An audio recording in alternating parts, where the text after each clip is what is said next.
Assalamualaikum warahmatullahi wabarakatuh. Kami dari kelompok 3 ingin menjelaskan tentang analisis kinerja pegawai pada PT Sumber Alvaria Trijaya Alfamart.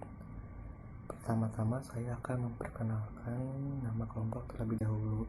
Yang pertama, Aira Alfiandi, NPM 0211 19093. Yang kedua ada Amelia Putri, NPM 0211 19102.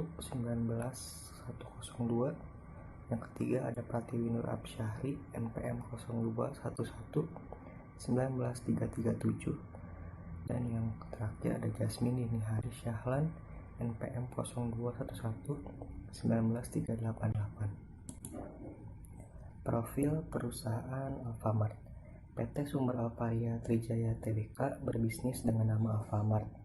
Adalah sebuah perusahaan perdagangan retail yang berkantor pusat di Tangerang.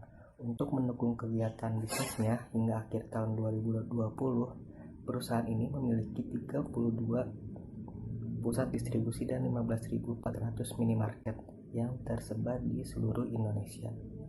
Terdapat 3 manfaat Alfamart bagi konsumen. Yang pertama itu memberikan pelayanan yang baik, yang kedua memberikan kebutuhan sehari-hari, dan yang ketiga memberikan harga puas dan pas. Sejarah perusahaan Alfamart. Perusahaan Alfamart adalah sebuah brand minimarket penyediaan kebutuhan hidup sehari-hari oleh PT Sumber Alvaria pada tahun 1989. Merupakan awal berdirinya Alfamart dengan mulanya usaha dagang rokok dan barang-barang konsumsi oleh Joko Susanto dan keluarga. Kemudian mayoritas kepemilikannya dijual kepada PT HM Sampurna pada tahun 1989. Visi dan misi perusahaan Alfamart. Visinya itu menjadi jaringan distribusi retail terkemuka yang dimiliki oleh masyarakat luas. Berorientasi pada pemberdayaan usaha kecil, memenuhi kebutuhan harapan konsumen, serta mampu bersaing global. Misinya itu salah satunya memberikan kepuasan pada pelanggan atau konsumen dengan berfokus pada produk pelayanan yang berkualitas unggul. Dan ada juga moto pada perusahaan Alfamart, yaitu belanja puas dan harganya pas. Selanjutnya akan dibacakan oleh teman saya, yaitu Amel. Untuk selanjutnya ada penilaian kinerja. Penilaian kinerja atau performance operasional adalah suatu proses atau kegiatan yang dilakukan oleh perorangan atau kelompok dalam sebuah perusahaan untuk mengevaluasi dan mengkomunikasikan bagaimana karyawan melakukan pekerjaan dengan seperangkat standar yang telah dibuat dalam suatu dasar pertimbangan kegiatan. Untuk selanjutnya ada tugas dan tanggung jawab pramuniaga Alfamart. Yang pertama, mengelola dan menata penataan barang yang tersusun di rak. Yang kedua, melakukan pengecekan dan sorting barang yang hampir habis masa kadaluarsanya.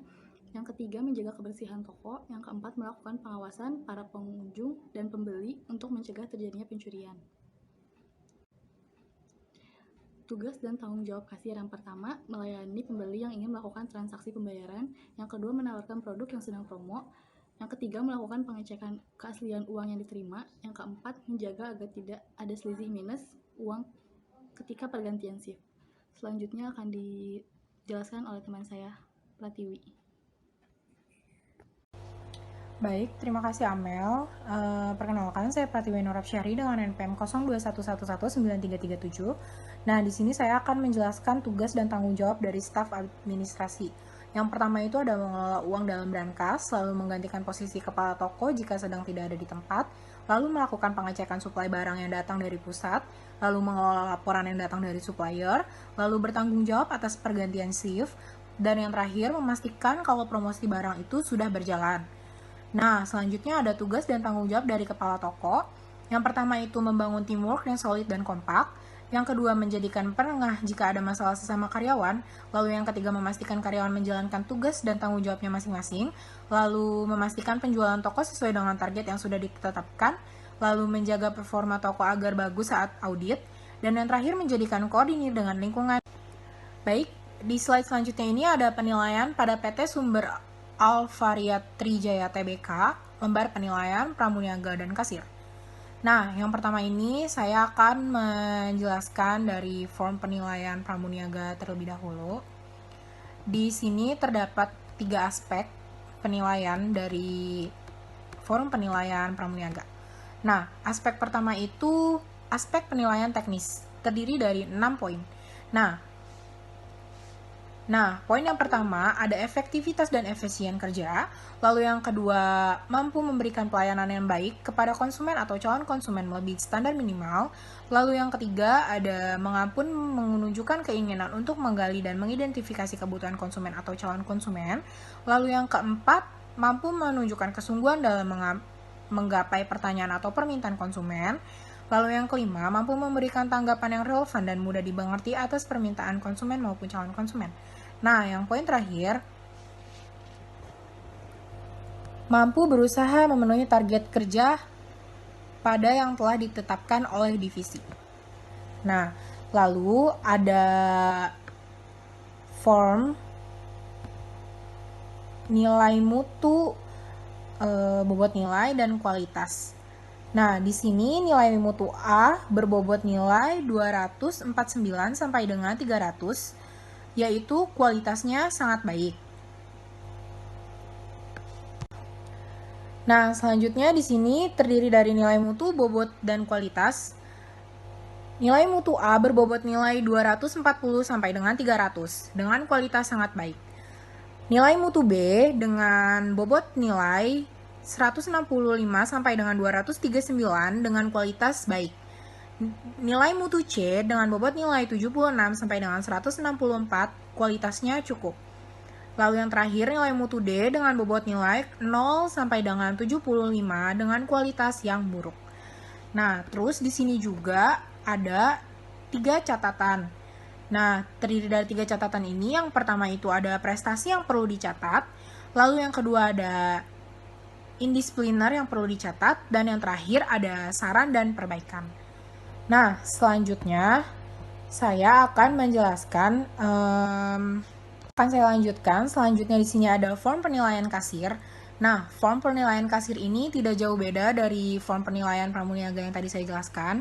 Tapi di sini bedanya, kalau form penilaian kasir ini terdiri dari 4 aspek. Berikut akan saya jelaskan. Aspek pertama ada penilaian teknis yang terdiri dari 3 poin. Poin pertama, efektivitas dan efisiensi kerja. Poin kedua, ketepatan waktu dalam menyelesaikan tugas. Poin ketiga, kemampuan mencapai target atau standar. Lalu aspek yang kedua ada aspek non-teknis, terdiri dari 3 poin. Poin pertama, tertib administrasi. Poin kedua, inisiatif. Poin ketiga, kerjasama dan koordinasi antar bagian. Lalu aspek ketiga ada aspek kepribadian. Nah, aspek kepribadian ini terdiri dari 4 poin. Nah, poin yang pertama itu perilaku atau attitude, poin yang kedua itu kedisiplinan, poin ketiga tanggung jawab dan loyalitas, poin keempat ketaatan terhadap instruksi atasan. Lalu yang ketiga atau yang terakhir ada aspek kepemimpinan. Nah, aspek kepemimpinan ini terdiri dari 5 poin. Poin pertama koordinasi anggota atau teman, poin kedua kontrol anggota atau teman, poin ketiga evaluasi dan pembinaan anggota atau teman, poin keempat delegasi tanggung jawab dan wewenang, poin kelima kecepatan dan ketepatan pengambilan keputusan. Nah, nilai mutu, bobot, dan kualitas sama dengan form penilaian pramuniaga yang tadi sebelumnya saya jelaskan. Lalu di sini ada 3 poin catatan. Yang pertama prestasi yang perlu dicatat, lalu indisipliner yang perlu dicatat, dan saran serta perbaikan. Sekian hanya itu yang bisa saya jelaskan dari presentasi saya kali ini. Selanjutnya akan dijelaskan oleh Jasmine Dinihari Syahlan. Baik, selanjutnya saya akan menjelaskan penilaian kinerja pada PT Sumber Alvaria Trijaya Tbk, lembar penilaian staf administrasi dan kepala toko. Pertama, saya akan menjelaskan form penilaian staf administrasi, yaitu memiliki 4 aspek. Yang pertama, aspek penilaian teknis. Di poin pertama itu bisa menilai efektivitas dan efisiensi kerja, ketepatan waktu dalam menyelesaikan tugas, mampu mengecek kelengkapan berbagai masalah, mampu mengontrol proses administrasi, mampu mengisi form administrasi, dan mampu memahami alur proses administrasi. Lalu aspek non-teknis ini menilai mampu mengambil keputusan ketika ada masalah. Yang kedua, menilai inisiatif dan improvisasi. Yang ketiga, kerjasama koordinasi antar bagian. Lalu aspek kepribadian, yang dinilai itu perilaku atau attitude. Yang kedua, kedisiplinan dan ketelitian. Yang ketiga, tanggung jawab dan loyalitas. Yang keempat, ketaatan terhadap instruksi atasan. Aspek kepemimpinannya dinilai dari dua hal, yaitu koordinasi antara anggota atau teman. Yang kedua, delegasi tanggung jawab dan wewenang. Bisa dilihat di sini terdapat nilai mutu A, yaitu dengan bobot 240 sampai dengan 300 dengan kualitas sangat baik. Nilai bobot B memiliki bobot 165 sampai 239 dengan kualitas baik. Nilai mutu C dengan bobot 76 sampai 164 dengan kualitas cukup. Dengan nilai mutu D dengan bobot 0 sampai 75 dengan kualitas buruk. Lalu selanjutnya, form penilaian kerja kepala toko memiliki 3 aspek, yaitu aspek penilaian teknis, aspek non-teknis, dan aspek kepribadian. Aspek penilaian teknis meliputi efektivitas dan efisiensi kerja. Yang kedua, memahami konsep sebagai pemimpin dan menjalankannya dengan benar. Yang ketiga, penjualan di tokonya secara maksimal dengan menggunakan budgeting. Yang keempat, administrasi di wilayah kerjanya dengan baik. Yang kelima, mampu memahami standar kerja yang telah ditentukan oleh perusahaan atau unit kerjanya. Yang keenam, memahami konsep SOP beserta alur prosesnya dan mampu melaksanakannya dengan baik. Ketujuh, kemampuan untuk membuat gagasan baru melalui pendekatan dan perspektif baru. Yang kedelapan, tanggung jawab sesuai tata tertib yang berlaku dengan memberikan reward dan punishment. Yang kesembilan, memiliki visi untuk mengembangkan toko yang dikelola dan menuangkannya ke dalam aspek. Yang kesembilan, mampu melakukan pelatihan kepada karyawan baru dengan baik. Kesepuluh, kemampuan untuk mengkoordinasikan dan mengantisipasi masalah kemungkinan yang akan muncul, lalu mempunyai pengaruh yang berwibawa. Pada aspek non-teknis, penilaian kinerja kepala toko itu bisa dinilai dari mampu memahami standar kinerja, yang kedua inisiatif dan improvisasi, yang ketiga kerjasama dan koordinasi dengan bawahan. Lalu ada aspek kepribadian yang dinilai pada form kinerja kepala toko, yaitu perilaku atau attitude. Yang kedua, kedisiplinan dan ketelitian. Yang ketiga, tanggung jawab dan loyalitas. Yang keempat, ketaatan terhadap instruksi atasan. Dengan nilai bobot, nilai mutu, dan kualitas yang sama dengan kepala staf administrasi dalam penilaiannya. Yang membedakan hanya catatan, prestasi, dan indisipliner yang perlu diketahui dan saran dan perbaikan. Kesimpulannya, penilaian kinerja digunakan oleh perusahaan Alfamart sebagai salah satu dasar dalam pengambilan keputusan yang terkait dengan kepegawaian. Alfamart mengelola proses penilaian kinerja dalam kerangka sistem manajemen kinerja yang meliputi proses perencanaan kinerja, monitoring kinerja, serta evaluasi kinerja. Metode atau jenis pengukuran kinerja yang digunakan dalam sistem manajemen kinerja di Alfamart terdiri dari dua hal, yaitu penilaian kinerja berbasis hasil atau Result Based Performance atau KPI, dan penilaian kinerja berbasis perilaku atau Behavioral Based Appraisal. Hasil penilaian kinerja di Alfamart digunakan sebagai dasar untuk beberapa hal, diantaranya yang pertama, pemberian reward kinerja, yang kedua, pengembangan karier karyawan, yang ketiga, pengembangan kompetensi karyawan, yang keempat, pengambilan keputusan kepegawaian, seperti yang tertera pada KPI tersebut.